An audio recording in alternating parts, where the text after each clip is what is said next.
السلام عليكم، مرحبا بكم في القناة ديالي.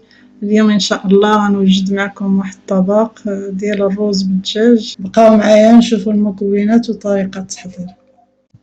بسم الله على بركة الله. عندي هنا 2 فخوضة ديال الدجاج والصدر، عندي نص كيلو ديال الرز العادي، عندي شوية ديال اللوز، عندي نص كاس الزيت ما بين البلدية والرومية، عندي 4 البيضات، عندي هنا العطرية، معلقة صغيرة ديال الخرقوم، 2 معالق ديال السكينجبير، معلقة ديال البزار، معلقة ديال الملحة، والقرفة غير راس ديال المعلقة ما تكتروش، وكاين العود ديال القرفة، وعندي هنا الزبيب، شوية ديال الزبيب، شوية د الربيع درتو قبيطات، عندي هنا 2 بصلات كبار مشلضات هما والثومة، عندي الثومة فيها 3 د الفصوص شلطتهم. وندوزو دابا لطريقة التحضير.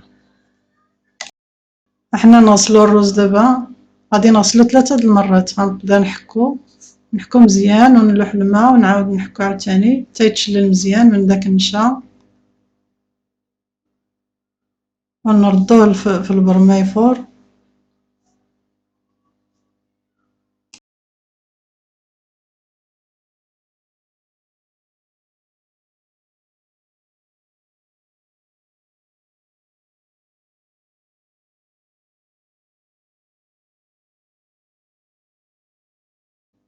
دابا الرز تصل مزيان، احنا غنردوه دابا يفور.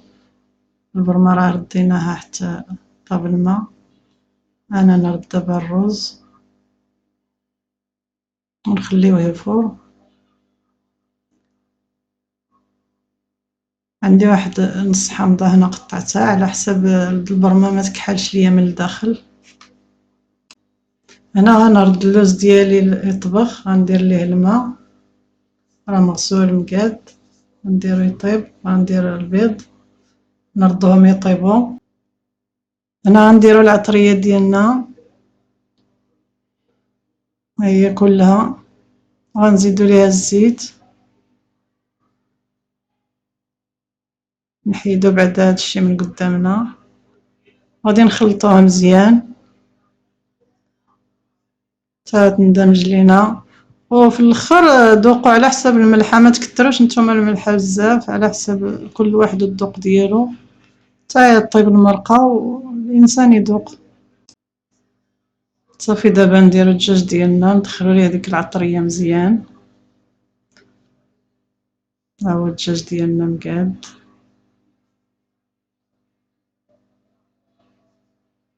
حتى ندخلو ليه العطريه مزيان، وغادي نديروه في الكاسرونه طيب. اللي بغات دير في الكوكوط تسربي راه غدير، انا غندير غير في الكاسرونه طيب على خاطر راه تندير العافيه مهيله ما تنجهدش منها، تيطيب مزيان منها تطلق ديك العطريه فيه مزيان.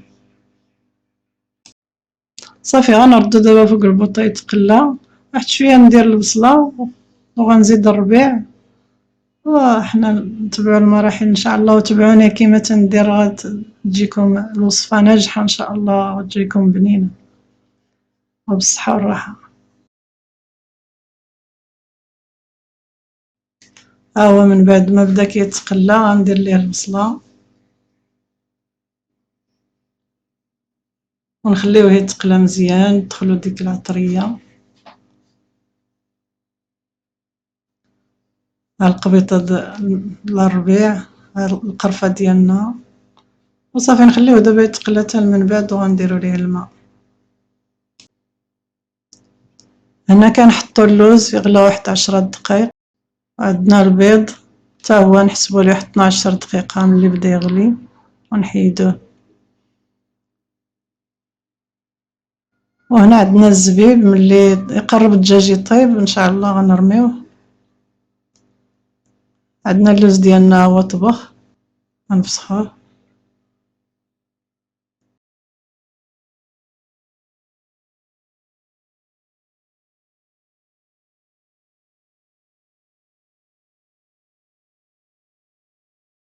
وانا ما ننساوش البرمه ديالنا، ملي يغلي الماء طلع فيه بدا يفور، صافي نحسبوا ليه 21 دقيقه ونبقاو نسقيوه غير هنا نيت باش ما يعذبكم. درت واحد جهد 4 د الكيسان د العنبة هكاك باش سقيت. هاد الطريقة أحسن ليكم بلا متبقاو تحطوه وتسقيوه بالما غيعذبكم.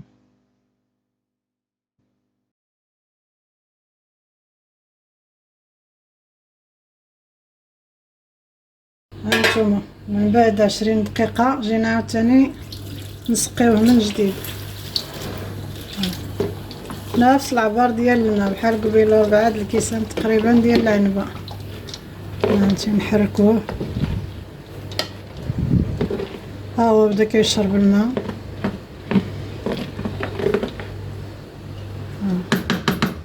صافي عاوتاني نغطيوه ونخليوه.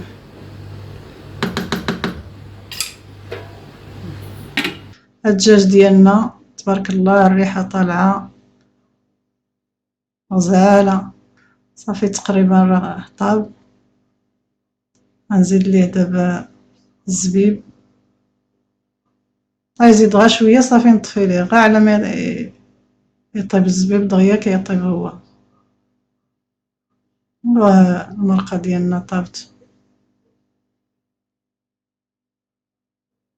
هادي الثالثة دابا التصفيرة الاخرى غنديرو شوية د الملحة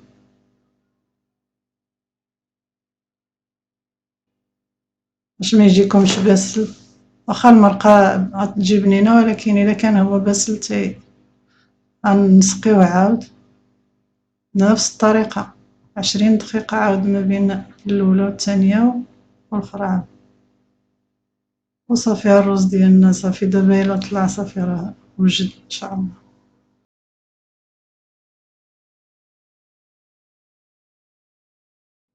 المرقة ديالنا صافي طابت غادي نطفي ليها. صافي بقى ليا الرز دابا يفور وصافي غير اللوز ديالنا كيطيب. من بعد ما فسختوه هو كيطيب في الزيت.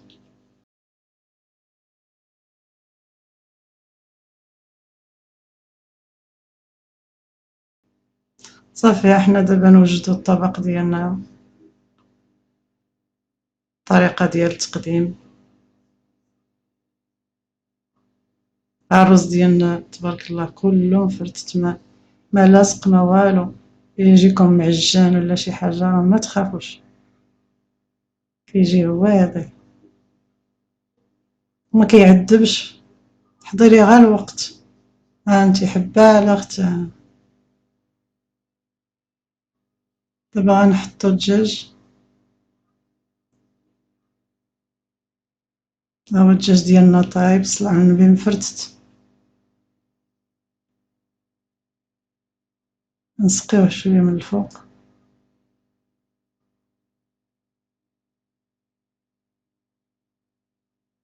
هذاك الزبيب تنفخ تبارك الله دغيا كيطيب هو غير واحد شوية وطفيو عليه.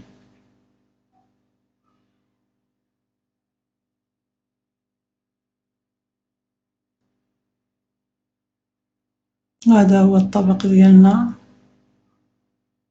نتمنى تجربوه وينال الإعجاب ديالكم إن شاء الله. حنا غنزينوه دابا بالبيض واللوز.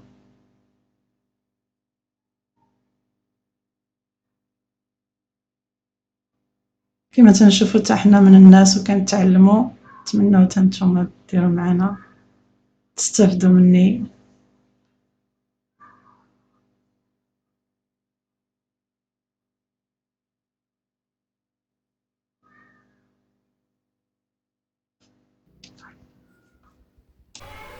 هذا هو الطبق ديالنا وجد.